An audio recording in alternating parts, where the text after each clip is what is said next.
day at Community Hospital with a newcomer back to San Angelo. So maybe not a newcomer, Brad Holland, who has just come to lead this organization, and he's an alumni of our school district. And I'm so grateful you agreed to talk with us, Brad, because you have been a product of San Angelo ISD, you are a product, and now you've chosen to come back to San Angelo and invest your professional career and your personal life in our community. I was thrilled the other day to see that you are going to be on the United Way board and as a young person, and I want our community to get to know you again. There are people out in our community who feel like they know you, and when the newspaper announced your return, people felt like they had helped be a part of grooming you, whether they had much to do with it or not.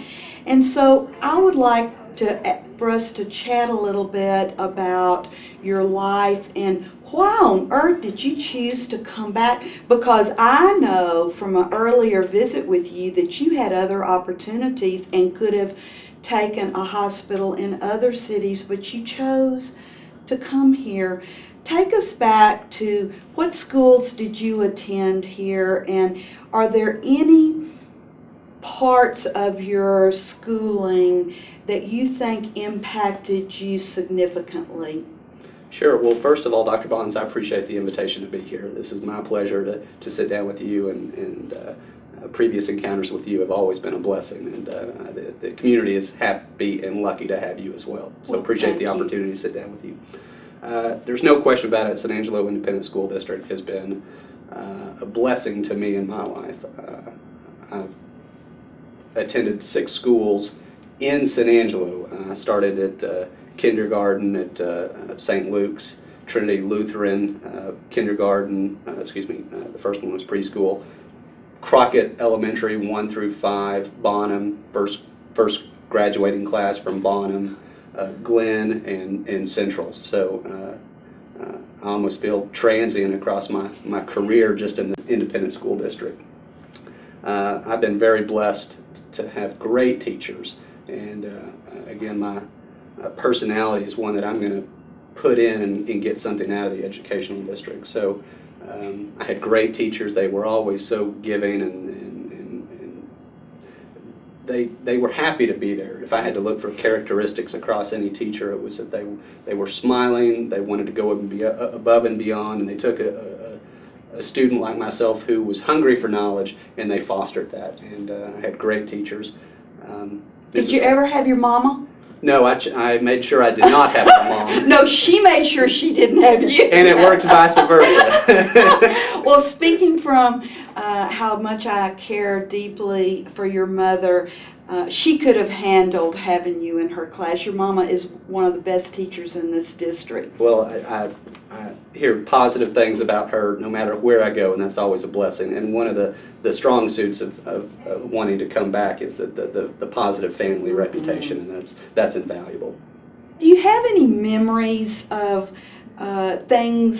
events that happened in your schooling that stand out and are meaningful to you? The ones I can say on camera? Yeah. Yes. Now remember, make your mama proud. Okay.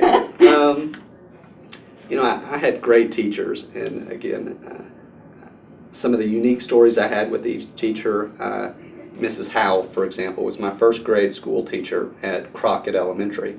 Very few people who could probably say in the country that their first grade school teacher was their father's first grade school teacher.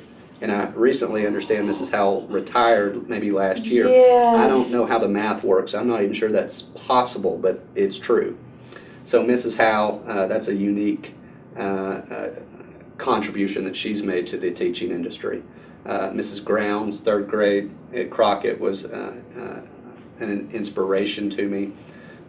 Joanne Rice, 9th grade algebra, was a great teacher, and algebra is hard to make fun, but she sure did. Judy Morgan, for any alumni that had Judy Morgan, She teaches you a sing-song to remember linking verbs and helping verbs, and can, could, shall, should, will, would, may, must, and might, do, does, and did, have, has, had. So, Judy, if you're out there, I still remember. And so the list goes on. Carol Sandry, Spanish. She was an inspiration, not only as a person, but as a teacher. And I was just very blessed. But great stories. Bonham Rattlers. Don't know if people know where the name came from. I don't. But before the school opened up, my mom and I were taking a tour of the building before it opened up, and Principal Krupala happened to be there. And long story short, we found a rattlesnake on campus that was alive. And just like any good West Texas principal who owns a pickup, he went to go get a shotgun. And he climbed up on top of the roof and shot straight down at the rattlesnake. And the name Bonham Rattlers was born from there. Oh, my word. Well, Mrs. Howell left a legacy of young people like yourself. She is a marvelous human being who I think could teach any child how to read. And I know she's proud of you, Brad. Well, what of the courses or extracurricular activities, particularly at Central, were you drawn to? I was always liked the sciences. I think that was something that I enjoyed. I was always looking to get into the health profession in some sort. I knew that early on. Volunteered at hospitals my entire life. I've worked with physicians my entire life. So I always knew the sciences is where I wanted to go. And I knew that would be the career path that I chose. But again, no active child focuses solely on school. So my outlet was always athletics. And as far as co-curricular activities was always tennis for me, which fostered my competitive nature, which I think today is a driving factor in who I am today, is the competitive spirit that I have.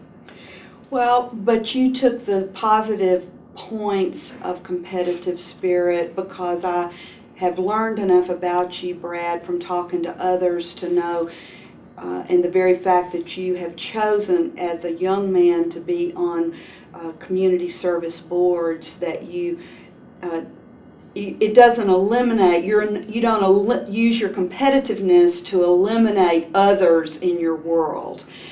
So I can say that even though you might not have even thought about it yourself. You left San Angelo and where did you go to college? Attended several colleges. I started at A&M University for the first couple years. Played tennis there, had a decent academic career there. But my tennis career, we won the Southwest Conference in tennis with A&M, so that was a joy. Ultimately finished up my tennis eligibility and career at Southwest Texas, or Texas State as it's called today, and went off and got my master's in healthcare administration from Trinity University in San Antonio. Well, you've had counting your public school career and your college career, you've had a great, enriched education, and people who know that I'm a major Longhorn, for me to say that about your 2 years at A&M would smile. Well, I have the ability, because of the Texas roots, no matter if you're Texas or Texas A&M, I can always say to the Aggies, I went to Texas A&M, and if you're a Longhorn, I can say I left Texas A&M. So I found that to be advantageous. I think that's a good way to leave it. Well, Trinity has a great preparation for hospital administration. I have other friends who have gone there and know that it is an excellent preparation. Where did you go after you got your training for hospital administration? Trinity University is probably the premier institution for hospital administration in the South. And one of the things that makes it so premier is they do what they call a residency. Just like a physician does a residency, hospital administrators do a residency. And I did my residency, which was part of my training, in an organization called Hillcrest Healthcare System in Tulsa, Oklahoma, for 1 year, and I stayed on with them. So I spent 3 or 4 years in Tulsa working for Hillcrest Healthcare System out of my postgraduate education.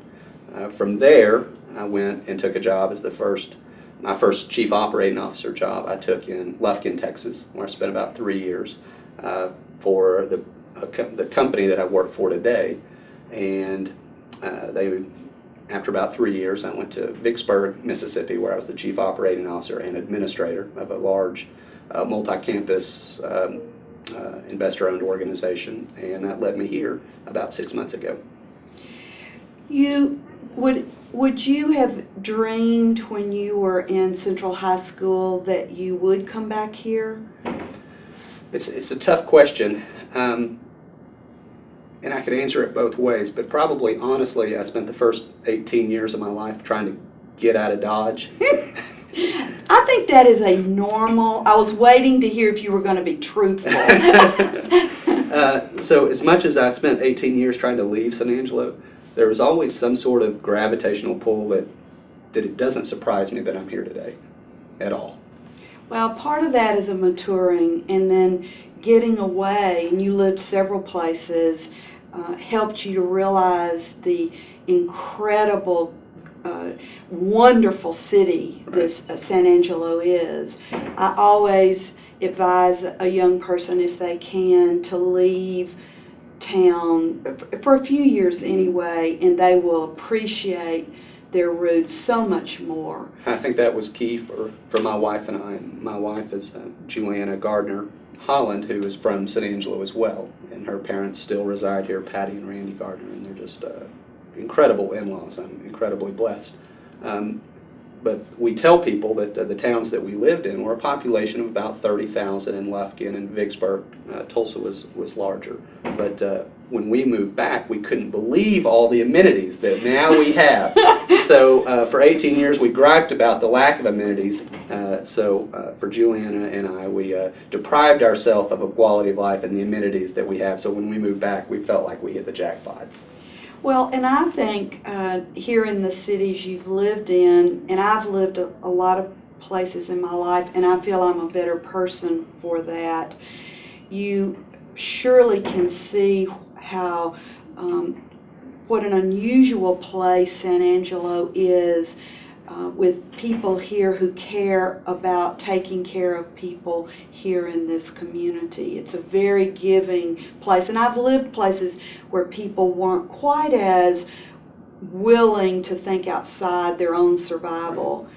This city is a marvelous example for other cities in that regard. Talk a little bit about now your family. And I know now, I didn't realize that your wife was from here as well, but I know your mother and father, and then you have expanded family other than your mother and father here. I know they're thrilled to have. Tell us about your children. Well, it's nice to be back. My kids are young. They're Gardner is 2.5, and Griggs is 10.5 months. So we moved here about 6 months ago. The kids are probably about 20 months apart, and relocating with a 3-month-old and an 18-month-old, I can advise anyone out there that that's probably not the most wise move. So it has been challenging, but the rewards have been incredible, and we're happy to be here. But the kids are a true blessing, and it's been fun to have them grow up to get to know their grandparents and their great-grandmother. Wow. You have a big job here, and you're pretty young. I would bet you're one of the youngest operating officers. What is actually your title, Brad? CEO, Chief Executive Officer. Okay. Would you say you're one of the youngest this facility has had? It's hard to know. I don't know the history of administrators here. Sam Fizel was here prior to me, so I can say with confidence I'm younger than Sam. Yes. Well, you they have put a lot of confidence in you, Brad, and know that you're going to take this organization to the next level, and our city wants you to be able to do that. What are some of the challenges of the healthcare industry? What are some things you hope to accomplish here? Sure. What are your goals? You know, as unique as San Angelo is, with the West Texas spirit that we have out here, the hospital business is pretty similar regardless of where you go. And as much as people want to think hospital dynamics in San Angelo are so unique, the jobs I've had across the country, across the different states, they're pretty similar to what we experience in other institutions. The challenges are, what does the future hold with the Obama administration? People ask me every time, and I don't have the answer. No one has the answer at this point, so no one knows what that looks like in the future. Universal coverage, as far as having everybody have insurance from a hospital industry, we can only think that that's good. There's going to be takeaways. So again, I think the financing of healthcare is going to be a continued problem. It may get worse before it gets better, because we don't know what better looks like in the future. So I think the financing of healthcare is probably the most predominant challenge. It's expensive. The technology is very expensive. The staff that we work with in the hospital setting, you want to be professionals. Advanced degrees, and their salaries and wages are obviously a higher expense than other industries. So high technology, high infrastructure, lots of bricks and mortar, and that's just something that won't go away. As the baby boomers age, the pig in the python is going to work its way through, and we will have to have healthcare facilities. So the need for healthcare will always be there, but I think that the major challenge would be what the future looks like from a re-engineering of the healthcare industry and the financing of it. Well, San Angelo is becoming more and more attractive for retirees, and that has great strengths, because retirees are, speaking from a school perspective, are our volunteer pool. And I've met so many generous retirees who are giving of their time and expertise in this city. The other side of that is what you will be facing. So I think this city, unlike perhaps where you've been in Lufkin, that doesn't have the retirees perhaps as much as San Angelo, it's going to mean maybe you have to learn faster, Brad. Well, you have taken over a great organization here. There's some wonderful doctors and other folks associated with your hospital. What do you hope at the end of, say, your second year? What are the things you would hope to have made better? The Brad Holland thumbprint on Community Hospital. Community Hospital has always been a premier institution. It's something that the brand recognition of this hospital is something that's been an intangible for as long as I can remember. So it's not by happen chance that I've always had my eye on this institution. It's something that I want to be I want to be associated with a winning organization, and this hospital has always been that. So again, I'm happy to be a part of an already successful organization. I think that just expanding on the brand recognition that we have for service and quality is the future of this institution. Transparency in the healthcare market is coming out there today. For the first time ever, patients have the ability to go and look up hospital data and compare one hospital to another hospital. Public website is hospitalcompare.hhs.gov, and you can compare any hospital across the country to any other one regarding quality data and patient experience data. And that's a powerful tool, so I want to make sure that an institution is ranked off service and quality, and that's where I believe this organization has succeeded in previously and will continue to be strong well into the future.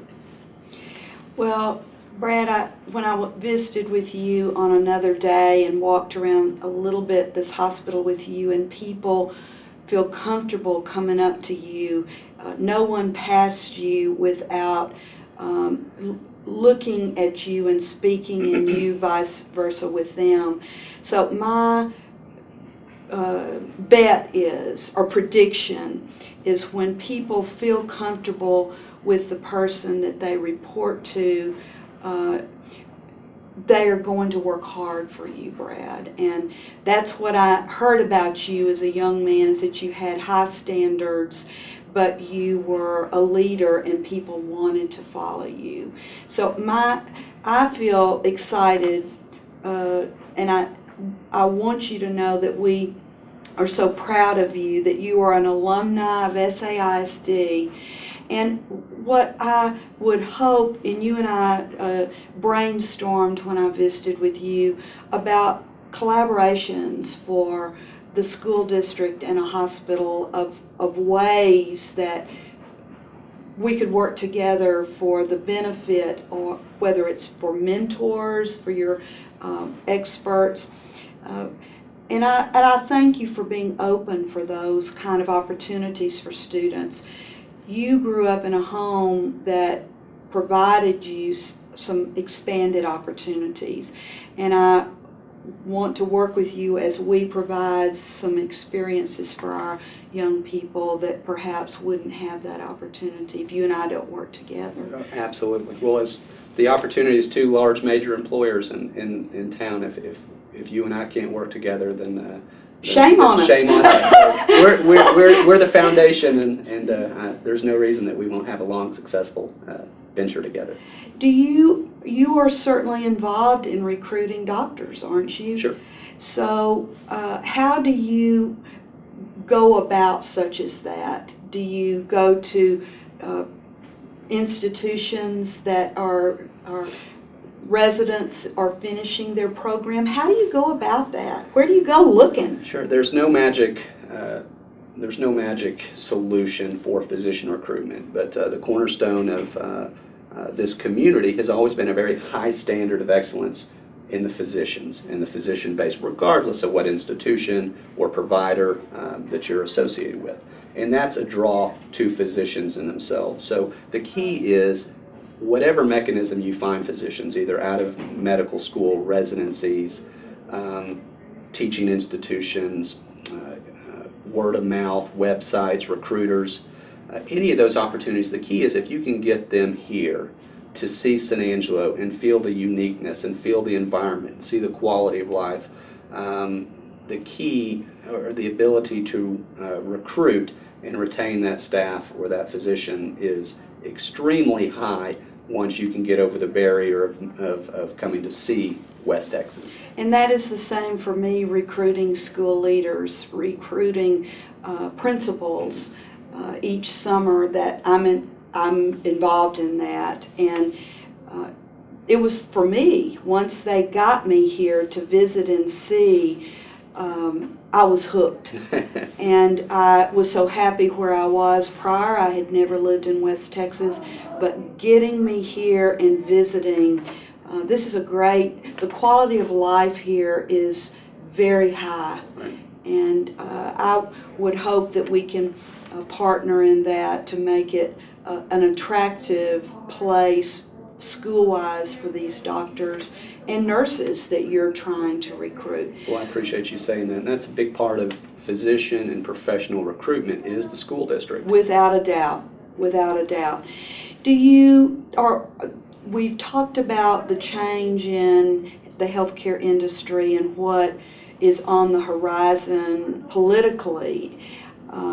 Our president has shown us that he is serious about concentrating on healthcare issues, and then recruiting doctors and staff, and then keeping not only the reputation of this institution high, but taking it forward. You're not, I don't believe, Brad, a tread water person. You've already said you're competitive. So we're going to watch over these next 18 months. You've been here 6 months, and believe with all our hearts that you're going to continue to take this, move forward in whatever hand of cards you are dealt by our politics. You're going to just take that hand of cards and make the best of it and go forward. And this community's so proud of you, and we're so excited to have you back in San Angelo. Well, thanks, Dr. Bonds. It's been a real pleasure, and everybody has welcomed Juliana and I back with open arms. It has truly been humbling. Well, we're here for you. Thank you. Thank you so much, Brad.